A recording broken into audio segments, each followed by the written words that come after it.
Esta es una anécdota que me pasó hace años atrás. Tenía solo 13 años. Cuando junto a mi madre viajábamos en vacaciones a un pueblo llamado San Julián.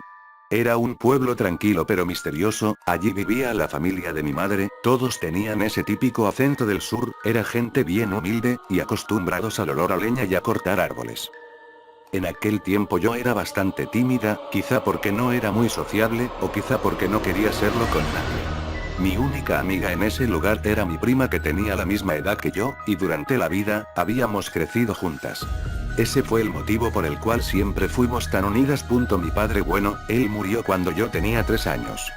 Jamás lo alcancé a conocer, murió en un accidente, y quedaría por tenerlo aquí. Mis abuelos, son de una forma de ser muy antigua, bueno, para que me entiendan, me refiero a que ellos son de los típicos abuelos estrictos o que estaban acostumbrados a los correazos o golpes de varillas. Quizá por eso mi madre era tan violenta conmigo.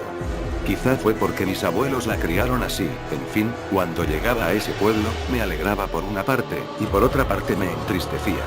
Me alegraba porque veía a mis abuelos, a mi prima, mis mascotas, todos mis familiares. Pero me entristecía porque extrañaba mucho a mi padre, hablarle por las noches siempre fue mi costumbre. Mi ciudad, mi casa, los horarios de comer y dormir, y más que todo, el colegio. Si se preguntan por qué mencioné los horarios de comer y dormir, bueno, es porque a las 8 p.m. teníamos que estar todos durmiendo, nadie podía levantarse siquiera a tomar un vaso de leche de vaca, nadie podía asomarse por las empañadas ventanas cuando ya era de madrugada, nadie podía levantarse de la cama. Siempre estuvo prohibido, mi abuela nunca dejó que yo y mi prima nos levantáramos en la madrugada. Para nosotras siempre fue extraño que todo este sistema funcionara así. Pero qué importa, órdenes son órdenes, y teníamos que obedecerlas, si no queríamos terminar con golpes en la espalda por los fuertes correazos. Un día del mes de julio. No recuerdo con exactitud cuál era. Nadie salía de sus casas, y yo nunca entendí por qué. Ya iban a ser las 8 p.m. y junto a mi prima nos teníamos que ir a dormir pero no teníamos sueño. Era demasiado temprano para dormirse como de costumbre, yo ya estaba más que aburrida de aquella rutina, y decidí desobedecer las órdenes. Hablé con mi prima, y le hice unas cuantas preguntas. Ya que quizá ella podía saber el motivo del por cual ese día nadie salía. ¿Qué pasaría si desobedecemos las órdenes de la abuela? Pregunté. Ya no molestes. No me gusta salir este día ni menos en la noche. Jajaja, en mi ciudad todos salen en la noche, no sé quién habrá sido el estúpido que puso la regla de no salir de noche este día. Te dije que ya no molestes. Quizá es porque tú no eres de acá, vamos. Anímate. Seamos agentes secretos por una noche, ¿sí? Mi prima me quedó mirando fijamente y con una cara de susto que no se la quitaría nadie. Se puso los zapatos, y me hizo una seña en el dedo para que no hiciera ruido. La seguí a través del pasadizo que queda al final de la casa. Abrimos la puerta con cuidado, y ya estábamos en el patio de la casa. Mis abuelos tenían un patio enorme, no es necesario decir todo el terreno que tenían, era un horizonte donde la vista no se acaba, en realidad. Era como caminar y nunca parar. Al lado izquierdo del terreno, había un pequeño río, y detrás de aquel río, había una higuera árbol de una fruta llamado higo. Mi prima me miró asustadísima, y me dijo, «Hoy es la noche de San Juan, ¿qué es eso?». Pregunté, me contestó. Cuenta la leyenda. Que hace muchos años atrás, una hermosa mujer tenía una hija. Tan hermosa como ella, y la hija nació con un talento tan hermoso que todos quisiéramos tener. El talento de cantar.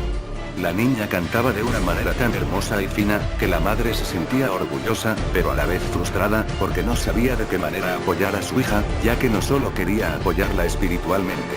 Así es que, un día, tomó una guitarra. Y se sentó debajo de una higuera e hizo el pacto con el mal. El hombre de las tinieblas se paró tras ella. Y le tomó las manos, ella sintió esas enormes y frías manos. Se quedó inmóvil. Él tomó su mano derecha y comenzó a poner en posición de los trastes. Tomó su mano izquierda y comenzó a rasgar. Y así fue como la mujer aprendió a tocar aquel instrumento sin ayuda de ningún ser humano. Tania. Estúpida leyenda. Veamos si es verdad lo que dice. Exclamé, fui corriendo a la bodega de buscar mi guitarra. Me senté en la húmeda tierra debajo de la hoguera. Mientras mi prima me gritaba, «Sal de ahí». Comencé a reírme, ya que pensé que esto no era cierto. Hasta que de pronto, Comencé a sentir un aire demasiado frío pero ligero. Nunca había sentido esa rara sensación. Nunca había sentido eso. Me tocaron los brazos. Sentí aquellas manos subiendo hasta mis hombros. Las miré. Eran horribles. Uñas larguísimas y mal cuidadas. Manos con venas notorias. Eran enormes, comenzó a acariciar mi cabello, y no sé por qué, en un momento dijo mi nombre, y agregó: ya es momento de la deuda. ¿Qué deuda? Pregunté sin mirar hacia atrás. ¿Para qué decir la cara de horror que tenía mi prima? Ese espanto que tenía su expresión. Jamás olvidaré su rostro asustado y lleno de lágrimas, ya que ella estaba al frente de mí, y a él lo estaba viendo como yo no lo vi. Me invadió el miedo.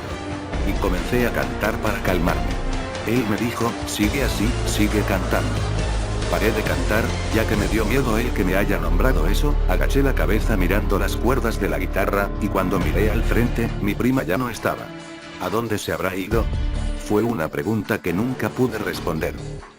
De pronto, siento los gritos de mi madre y Amanda. Amanda. Grita eufóricamente. Llega hacia mí, y me abraza y comienza a llorar. ¿Cómo se te ocurre hacer esto? ¿Quién te dijo que lo hicieras?